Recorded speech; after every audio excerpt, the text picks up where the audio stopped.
VIS entertainments வழங்கும் குட்டி கதை. ஒரு வரலாற்று கதை சொல்லட்டுமா?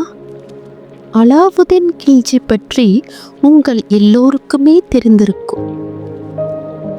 அவருடைய போர் தந்திரம் பற்றி தெரியுமா? அவர் ஏதாவது ஒரு நாட்டை பிடிக்கணும்னா என்ன செய்வார் தெரியுமா? அந்த நாட்டு அரசனுக்கும் அந்த நாட்டு மக்களுக்கும் துரோகம் செய்பவர்கள் யார் என்பதை அறிந்து கொள்வார்.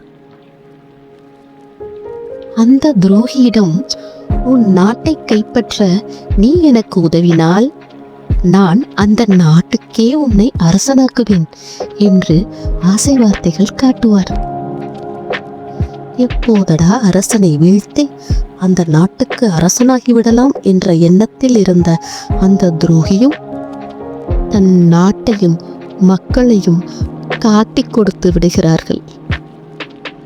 அந்த துரோகியை வைத்து அவனுடைய ராஜ்யத்தை கைப்பற்றிவிட்டார் அலாவுதீன் கில்ஜி.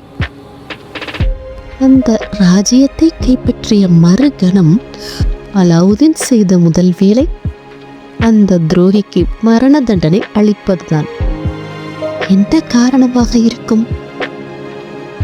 இதுவரை தான் வாழ்ந்த நாட்டுக்கும் தன்னை நம்பிய அரசனுக்குமே துரோகம் செய்த அந்த துரோகி அலாவுதீன் கில்ஜிக்கு துரோகம் செய்ய எவ்வளவு நேரமாகிவிடும் என்று அலாவுதீனுக்கு நன்றாகவே தெரிந்திருந்தது.